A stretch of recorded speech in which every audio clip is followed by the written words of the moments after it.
Welcome to our present state versus history on Speaker. Here we are focused on the current events of our culture through the principles of our history, trying to make sense of the culture and the mindset of today. I am your host, Ray Mayfield. Well, okay, folks, here we are back on the pod. It's Saturday, October the 29th. I started to come back in here yesterday afternoon. I started getting these news feed buzzes about this situation with the Pelosi's in California, but I had to settle myself down before I came back in here. The whole incident that took place there is a travesty, and they've got this man arrested, and they need to go through due process, do whatever they can to enforce the laws.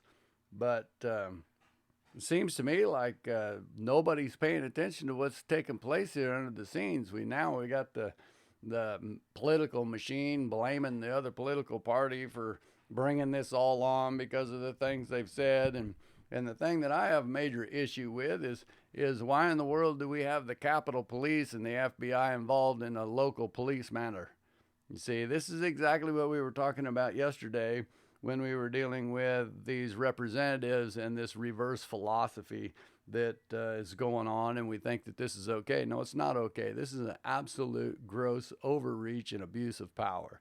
If it had not been for the name of the individual of this encounter that took place, you would never even be hearing about it. And we sure wouldn't be having the Capitol Police and everybody else in it. I mean, we can get on the bandwagons about everybody with they're after the gun rights, but yet they got these folks protecting them and yada, yada, yada, yada. But the issue here is an absolute abuse of power, an absolute overreach of jurisdiction. The Capitol Police have zero authority in the state of California. The Capitol Police have zero authority in the matter that is being addressed by the local police department. The FBI has no need to investigate. They have the man arrested. I mean, come on, folks. What is going on here? We have got to get this political machine back under control. If you don't think that they can get by with using this type of force and power in situations like this, that they won't use it against you later on because the precedent has been set, which is some of what we're going to deal with today with Thomas Jefferson in his dealings with our judicial system, see, because this all just fits right in place with these principles that I've been talking about on this podcast, and I hope that you're getting the point. It's not the individual subject matter. It's not even that we don't think they should be investigating and taking care of the criminal activity that took place in California. They need to. They need to prosecute this individual for the best ability of the laws. And I have full confidence that the local police department has the capacity and the fortitude and the ability to take care of that matter. And that is where it should be taken care of. It goes right back to that bill they're trying to put on the amendment of the Constitution for the state of Missouri, with passing a law to deal with a local jurisdictional problem in Kansas City and making it a statewide issue come across. No, we don't want to violate those fundamental basics of our republic. And that is whatever problem arises, it should be taken care of at the absolute lowest local level possible. And it doesn't matter if it's a criminal act. It doesn't matter if it's a legislative matter. It doesn't matter what it is. The problem should be solved as close to the source as possible. Rule number one. And that's major violation. Here we got the federal government jumping into a local law enforcement breaking and entry charge of assault. I mean, when it comes right down to it, that's what this is. You take all of the rest of this political puff out of it, and we have the federal government involving itself in a local breaking and entry and assault charge. I mean, the American people ought to be taking serious issue about this. This is a serious matter to be dealing with. And this is some of the things that Thomas Jefferson was worried about. You know, I said in the last podcast when he's going to start talking about some of these solutions that I think I've run onto. They're not my ideas. They're not something I've concocted. This is stuff that I'm finding, digging into history that has been mentioned already. And for whatever reason, they've either not been completed or they were not accepted at the time. And as I've read through some of the arguments between Jefferson and Madison during the court system, dealing with the court systems rather, they both made valid points at that point. But I found some quotes later on in history, after time had went by a little bit, where Thomas Jefferson, it's obvious that the things that he was afraid of had started to become reality. And so he's beginning to try and address these situations again with our court system.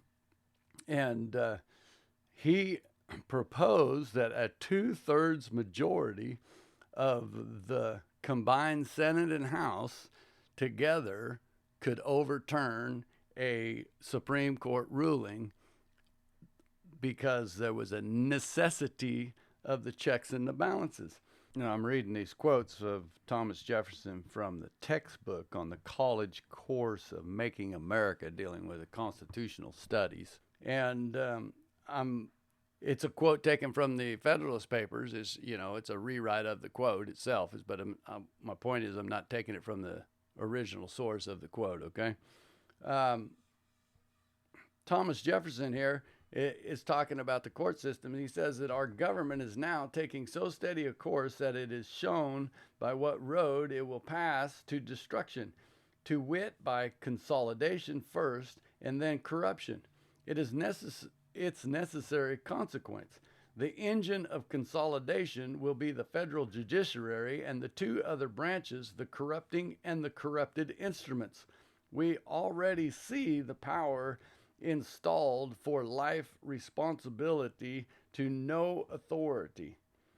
If impeachment is not even a scarecrow, advancing with a noiseless and steady pace to the great object of consolidation, the foundations are already deeply laid by their decisions for the annihilation of constitutional state rights and the removal of every check and counterpose to the engulfing power of which themselves are to make a sovereign part. If ever this vast country is brought under a single government, it will be one of the most extensive, corruption, indifferent, and incapable of a wholesome care over so wide a spread of surface. This will not be borne, and you will have to choose between reformation and revolution. If I know the spirit of this country, the one or the other is inevitable. Before the canker is become inverted, before its venom has reached so much of the body politic as to get beyond control, remedy should be applied. See, he's talking about the consolidation of these governments, and the Supreme Court's going to be the mechanism or the engine that brings that forth, and then the corruption and the corruptible is going to be the other two bodies. And that's exactly what we have. We have the instruments of the corrupting and the corrupted of our House of Representatives and our legislators, and it's through the judicial system that the consolidation of all these things are coming to pass. And this is why we have this machine that is out of control in our country today. And what Thomas Jefferson telling us here is if we don't bring a correction, which he was trying to bring correction way back then, the only things that we're going to end up with is revolution or reformation. We're trying to bring reformation now. There's been lots of voices been barking for a long time, and longer than I have, about trying to reform some of these things into our government. But if we do not take the steps and the measures to reform these things, we're going to have revolution.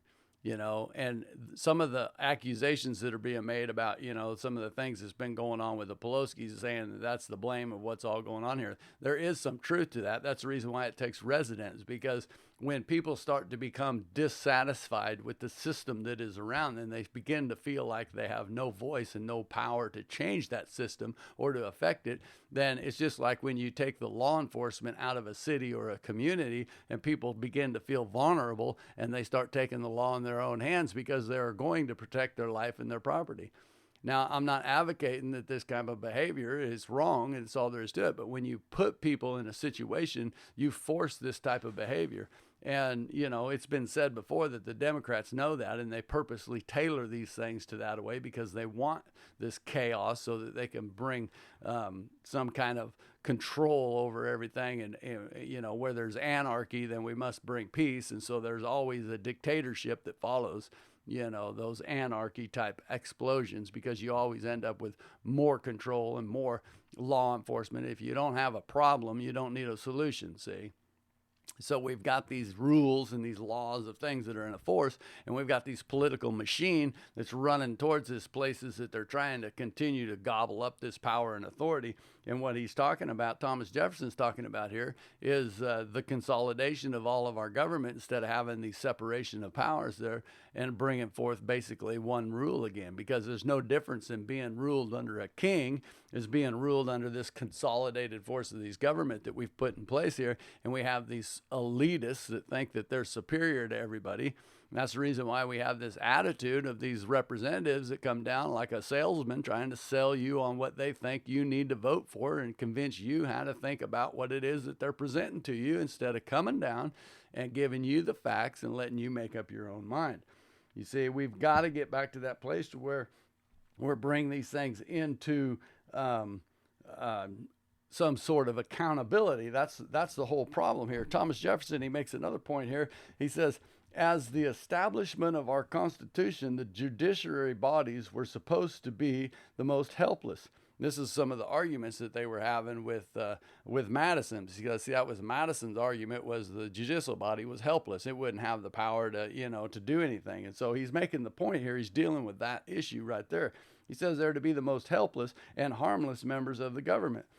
Experience, however, soon showed in what way they were to become the most dangerous, that the insufficiencies of the means provided for their removal gave them the freehold and irresponsibility in office, that their decisions, seemingly to concern individual suitors only, passed silent and unheeded by the public at large, that their decisions nevertheless became law by precedent, sapping by little and little the foundations of the Constitution, and working its change by construction, before anyone has perceived that the invisible and helpless worm has been busily employed in consuming its substance.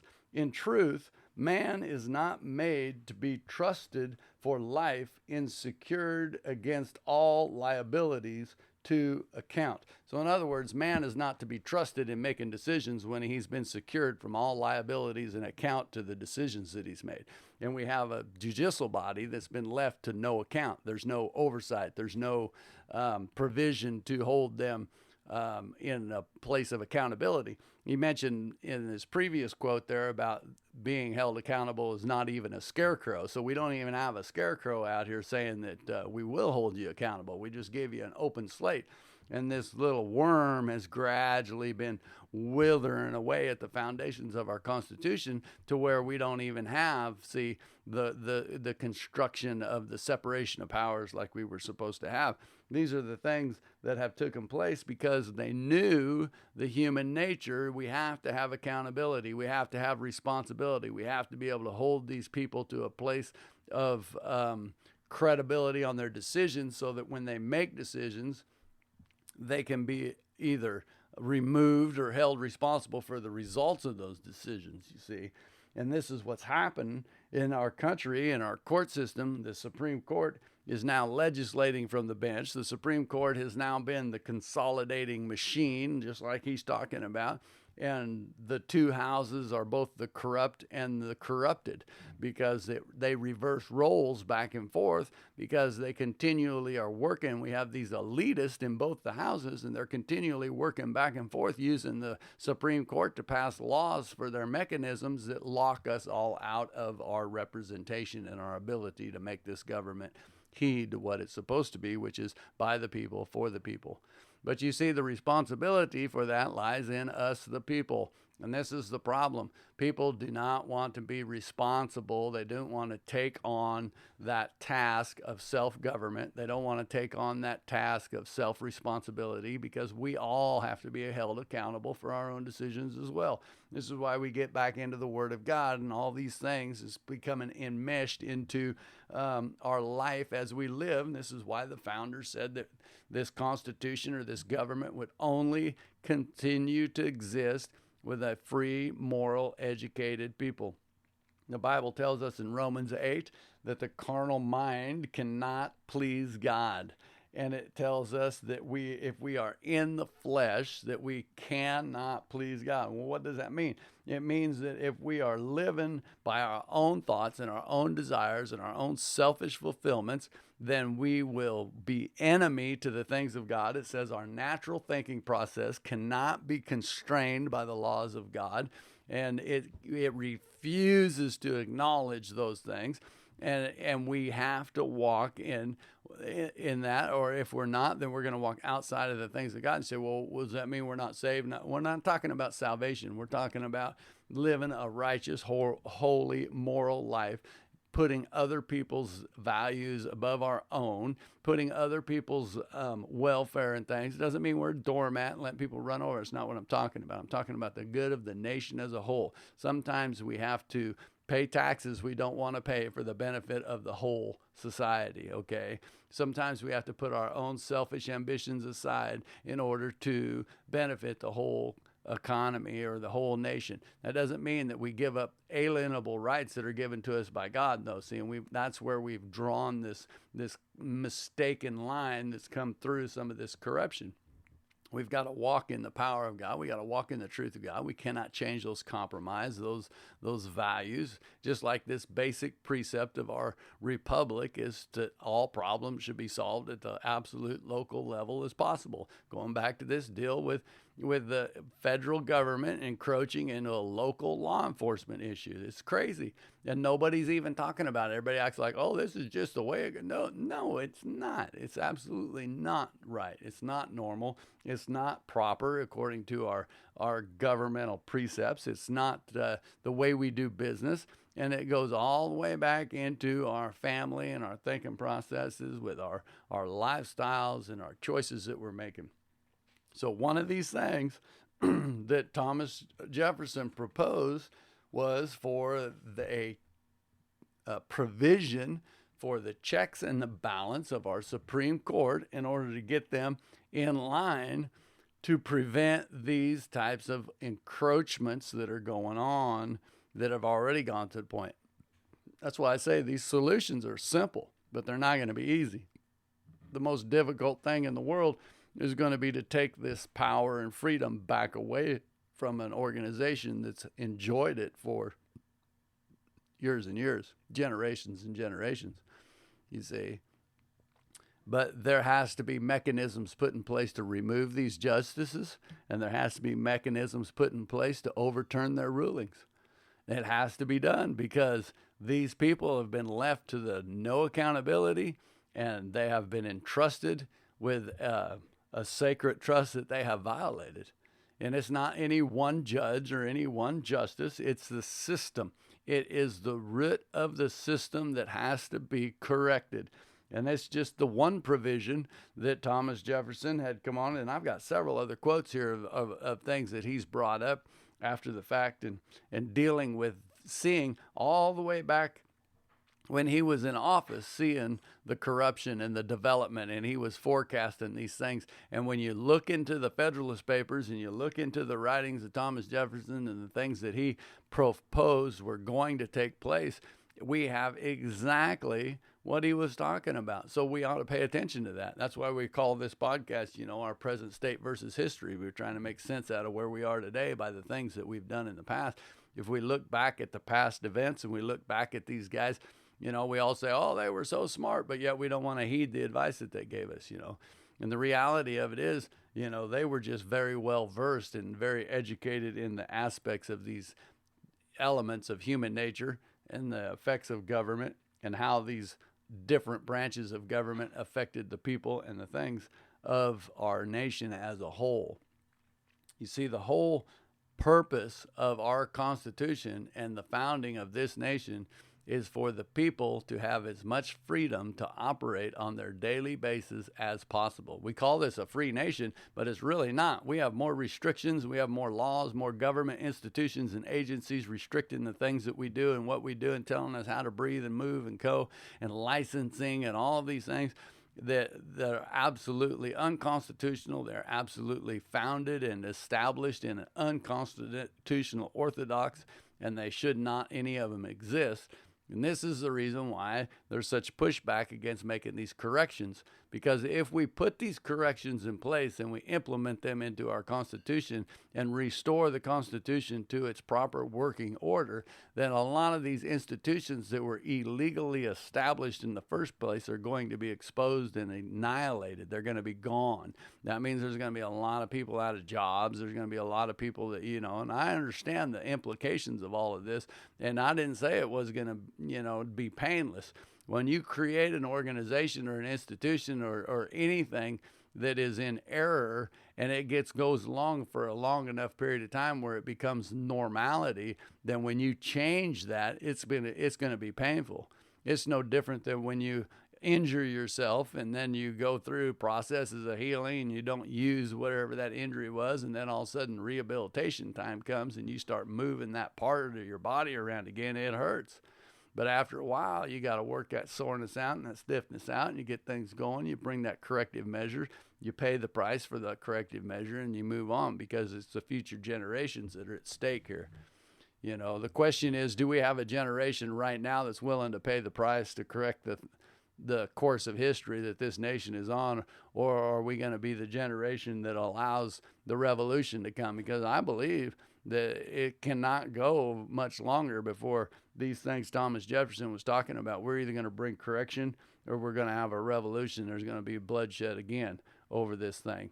And we see the signs of it going on all over this whole deal with California, what's going on there with the people is, they're starting to feel panic. They're starting to feel like things are out of control. And I'm telling you, I'm not prophesying doom and gloom, but you push people into a corner long enough, sooner or later, this is what you're going to end up with. And we're going to start seeing more and more of this. And of course, they're going to publicize it every chance they get, because they want to make sure that during an election time, we can use it for campaign propaganda, which is nonsense.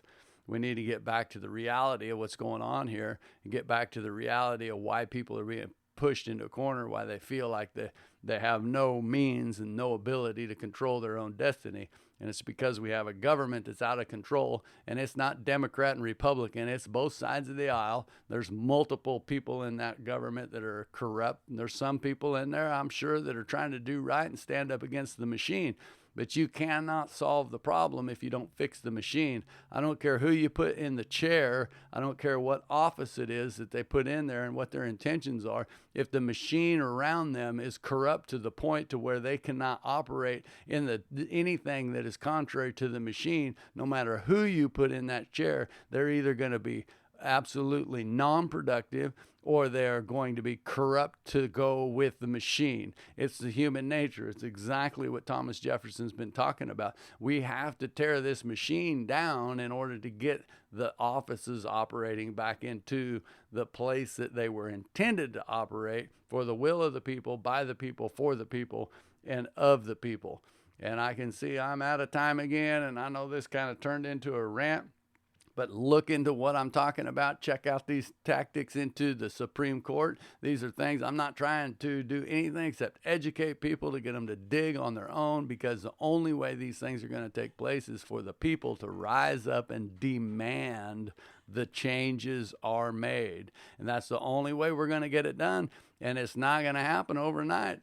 But hey, we can't weaken. So until we meet on the pod again, have a wonderful day.